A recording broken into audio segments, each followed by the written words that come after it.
Welcome back to my YouTube channel only sociology. आज इस video में मैं आपको बताने जा रही हूँ मैक्स वेबर के बारे में। इन शॉर्ट मैक्स वेबर कौन थे, क्या थे, कहाँ से आए, क्या उनका जीवन परिचय वगैरह वगैरह सब चीज़ बताएंगे। ठीक है, तो सबसे पहले हम उनके नाम से शुरू करते हैं। किसके बारे में? मैक्स वेबर, या जिसको हम शॉर्ट में वेबर भी बोलते हैं। तो हम शुरू करते हैं। सबसे पहले तो परिचय में आ जाएगा इनका, इंट्रोडक्शन में हम लेंगे इनका पूरा नाम क्या है। Maximilian Karl Emil Weber. ठीक है, इनका ये पूरा नाम है जिसको हम मैक्स वेबर बोलते हैं। Maximilian Karl Emil Weber. इनका जन्म 21 अप्रैल 1864 में जर्मनी में हुआ। कब हुआ, कहाँ हुआ? 1864 में जर्मनी में हुआ। मृत्यु कब हुई? 1920 में हुई।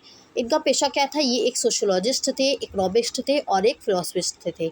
मतलब ये समाजशास्त्री थे, अर्थशास्त्री थे और दार्शनिक थे। इनका प्रभाव क्या है? आधुनिक समाज के जनकों में से एक है। ये क्या है? आधुनिक समाज के जनकों में से एक है। नेक्स्ट आपका आ जाता है कि इनका प्रमुख योगदान क्या है। तो योगदान में हम बात करेंगे। सबसे पहले इन्होंने प्रोटेस्टेंट नैतिक और पूंजीवाद की बात की।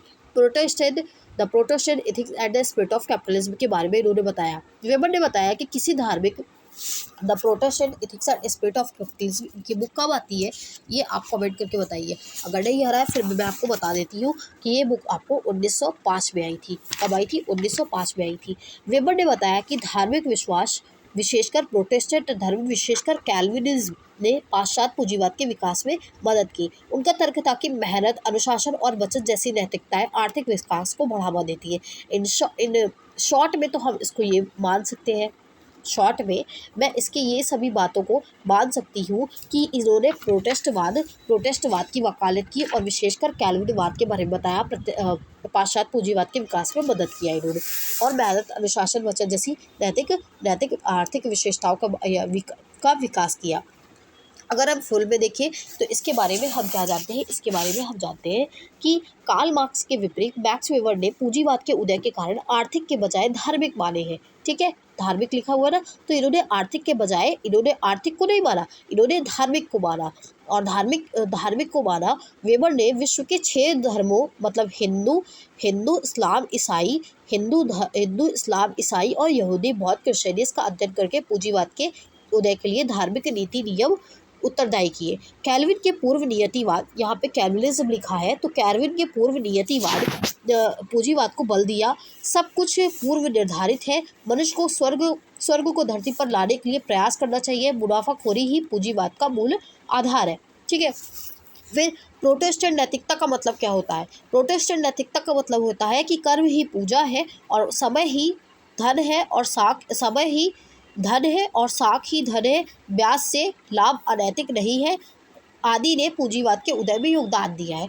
तो इन्होंने कुल मिलाकर प्रोटेस्टेंट इथिक में अपने पूंजीवाद सिद्धांत को रखा और इसके बाद उन्होंने बताया कि जो धर्म होते हैं वो क्या होता है और उसके बाद उन्होंने बताया कि ये इन्होंने आर्थिक के बजाय धार्मिक को अधिक महत्व दिया। और धार्मिक में उन्होंने 6 प्रकार के धर्म बताए: हिंदू, इस्लाम, ईसाई, यहूदी, बौद्ध, क्रिश्चियनिज्म। तो इन्होंने इसके बारे में बताया। और इन्होंने कैल्विनिज्म के बारे में बताया, पाश्चात्य पूंजीवाद के बताया। इन्होंने बताया कि जो पूंजीवाद होता है वो कैसे विकसित हुआ। पूंजीवाद मानता है, प्रोटेस्टेंट पूंजीवाद मानता है कि कर्म ही पूजा है, ये समय ही धन है और साख क्या होती है? साख ही ब्याज पर अनैतिक नहीं होता है। ये सब कुछ होता है। ठीक है, फिर धर्म का समाजशास्त्र, सोशियोलॉजी ऑफ रिलीजन विकसित किया उन्होंने 6 प्रकार के धर्म को बताया। मैंने अभी यहाँ पर पहले ही बता दिया था कि हिंदू धर्म होता है, बौद्ध होता है, ईसाई होता है और इस्लाम है। उसके अलावा 6 धर्म और है। 6 धर्म के बारे में उन्होंने बताया है: हिंदू इस्लाम, ईसाई, यहूदी, बौद्ध, क्रिश्चियनिज्म। ठीक है, इन्होंने ये बताया है। नेक्स्ट आपका आ जाता है कानून अधिकारी और नौकरशाही। कानून अधिकार और नौकरशाही क्या होती है? ब्यूरोक्रेसी जिसको बोलते हैं वो क्या होती है? अगर हम ब्यूरोक्रेसी के बारे में बात करें तो वेबर ने नौकरशाही को आधुनिक समाज का मुख्य विशेषता माना। इन्होंने कहा कि आधुनिक समाज में जो नौकरशाही होती है वो क्या है? मूल है, वो बहुत ही ज़्यादा ज़रूरी है। ठीक है, अब नौकरशाही की बात आ ही गई है तो हम नौकरशाही के बारे में थोड़ा सा और जान लेते हैं। जो ब्यूरोक्रेसी होती है वो क्या होती है? वेबर ने नौकरशाही को आधुनिक समाज की एक मुख्य विशेषता के रूप में देखा। नौकरशाही क्या होती है? सबसे पहले सर्वप्रथम प्रयोग नौकरशाही का डी गोरेनो ने युक्ति सिद्धांतों पर आधारित आधुनिक समाज की कार्यप्रणाली और सत्ता संरचना समझने और तार्किक विधिक सत्ता के आदर्श प्रारूप में नौकरशाही प्रस्तुत किया। इन्होंने आदर्श प्रारूप में अपनी नौकरशाही को प्रस्तुत किया। नौकरशाही ब्यूरोक्रेसी क्या होती है? कार्यालय का तंत्र। ब्यूरोक्रेसी इज इक्वल टू कार्यालय का तंत्र या शासन। अगर हम इसकी परिभाषा देखो तो किसी भी प्रतिष्ठान को जब कोई कार्यालय अधिकारीगण चलाते हैं तो उस व्यवस्था को नौकरशाही कहते हैं। नौकरशाही का मतलब क्या हो गया? जब किसी व्यवस्था को अधिकारीगण चलाते हैं तो हम उसको क्या कहेंगे? नौकरशाही की व्यवस्था कहेंगे। इसकी विशेषताएं क्या होती है? यहाँ पे पद अनुक्रम होता है, स्पष्ट पदानुक्रम होता है, नियमों का पालन होता है, तकनीकी दक्षता होती है, व्यक्तिगत और पद का अलगाव होता है। अब अगर हम मैक्स वेबर के अकॉर्डिंग में जाने तो और क्या चीज़ें होती है इन्होंने बताया। इन्होंने 10 प्रकार की विशेषताएं बताई है। कहा है अवैक्तिक व्यवस्था होती है, अवैक्तिक व्यवस्था होती है, लिखित नियम होते हैं, पद सोपान होते हैं, पदोन्नति होती है और स्पष्ट श्रम विभाजन होता है, वेतन भत्ते होते हैं, भर्ती के नियम होते हैं, विशेषज्ञता होती है, आधिकारिक रिकॉर्ड होते हैं, आधुनिक समाजों की विशेषता होती है। ठीक है, ये क्या है? आधुनिक समाजों की विशेषता है। फिर आपका उसके बाद आ गया आपका सामाजिक क्रिया मतलब social action. What is social action? Social action की बात थोड़ा सा डिस्टर्ब हो गया, सॉरी। यहाँ पे सोशल एक्शन क्या है जिसके लिए ये जाने जाते हैं? तो सोशल एक्शन की बात करते हैं तो इसमें सबसे पहले इनकी एक बुक आ जाती है। अगर हम सोशल एक्शन की बात करते हैं तो इसमें मेंशन नहीं हो रहा है लेकिन मैं आपको बता दे रही हूँ कि सोशल एक्शन की बात करते हैं तो यहाँ पर एक की बुक आ जाती है, theory of social and economic organization, जिसको डिटलेव और रिकॉर्ड से प्रभावित होकर इन्होंने लिखी थी। कौन सी बुक है? The theory of social and economic organization, the theory of social and economic organization. ये बुक जो है उन्होंने लिखी और इस बुक में उन्होंने बताया कि 1947 के आसपास इन्होंने लिखी थी ये किताब को। और उन्होंने बताया कि समाजशास्त्र का उद्देश्य अर्थपूर्वक सामाजिक क्रियाओं को समझना होता है। जो अर्थपूर्वक सामाजिक क्रियाएं होती हैं मतलब मीनिंगफुल जो होती हैं उनको समझना है। 4 प्रकार के सामाजिक क्रिया के बारे में बताया इन्होंने। इससे पहले हम थोड़ा सा इसके बारे में और जान लें। सामाजिक क्रिया क्या होती है? कोई भी मानव गतिविधि जो पूरे व्यक्तियों के प्रति की जाती है, जिसके साथ कार्य अपना, जिसके साथ कर्ता जो होता है, जो व्यक्ति होता है, जो मानव होता है, अपना व्यक्तिनिष्ठ अर्थ निहित करता है।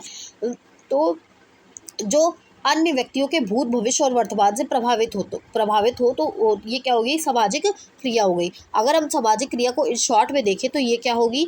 सामाजिक क्रिया को हम शॉर्ट में देखें तो मैं यहाँ पर बता दे रही हूँ कि सामाजिक क्रिया इज इक्वल टू गतिविधि। क्या होगी? गतिविधि प्लस अर्थ। ये क्या हुआ हमारा? यहाँ पर हो गया हमारा सोशल एक्शन थ्योरी। अब इन्होंने क्या बताया? इसके कुछ आवश्यक तत्व बताए, एलिमेंट्स बताए। एलिमेंट्स यहाँ पे मेंशन नहीं हो रहा है लेकिन मैं आपको बता दे रही हूँ।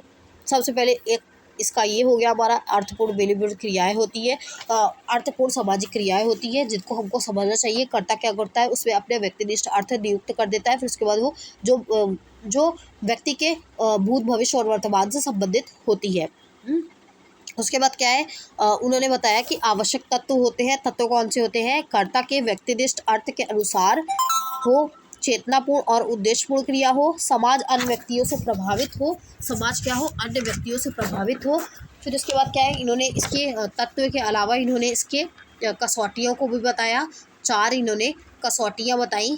क्या बताई? कसौटियाँ बताई, या जिसको कह सकते हैं शर्त, कि हम किसे सामाजिक क्रिया कहेंगे। सामाजिक क्रिया हम किसे कहेंगे? हम कहेंगे दूसरे व्यक्तियों के भूत भविष्य और वर्तमान से प्रभावित हो, अकेले या जड़ वस्तु को से प्रभावित ना हो। अकेले जो क्रिया अकेले होती है वो सामाजिक नहीं होती है। तो अकेले या जड़ वस्तु प्रभावित ना हो। केवल संपर्क नहीं, संचार भी होना चाहिए। केवल संपर्क नहीं, हम यहाँ संपर्क नहीं बनाएंगे। केवल यहाँ पे हम क्या करेंगे? एक व्यक्ति से दूसरे व्यक्ति से बात करेंगे तो संचार बनाएंगे। हम क्या बनाएंगे? संचार बनाएंगे। फिर उसके बाद आपका आ गया क्योंकि 4 पॉइंट है। तो क्रिया के लिए कोई ना कोई अभिप्रेरणा होना मतलब मोटिवेशन होना, जैसी क्रियाएं सामाजिक नहीं होती। ठीक है, क्रिया के लिए कोई ना कोई अभिप्रेरणा हो, एक जैसी क्रियाएं सामाजिक नहीं होती। क्रिया के लिए एक कोई ना कोई अभिप्रेरणा हो और एक जैसी क्रियाएं जो होती है वो सामाजिक नहीं होती। नेक्स्ट आपका आ गया यहाँ पर कि 4 प्रकार की सामाजिक क्रियाएं होती है। ये इंपॉर्टेंट नाम है जो बार बार एग्जाम में पूछे जाते हैं। ये नाम ऐसे ही पूछ लिए जाते हैं। तो ये सबसे पहले आपका आ गया क्विक रैशनल एक्शन जिसको बोलते हैं, जो कि हमारा लक्ष्य से संबंधित होता है। किससे संबंधित होता है? लक्ष्य से संबंधित होता है। जो भी आपके एम, उद्देश्य, लक्ष्य है उसके, ये आपको खुद ही बता रहा है। इसको हम हिंदी में कहेंगे तार्किक क्रिया। तार्किक क्रिया जो कि हमारी लक्ष्य से संबंधित होती है, जैसे कि नौकरी लगने हेतु प्रतियोगी परीक्षाओं की तैयारी करना, मूल्य आधारित युक्तिपूर्ण क्रिया जिसको हम वेस्टर्न एक्शन बोलते हैं,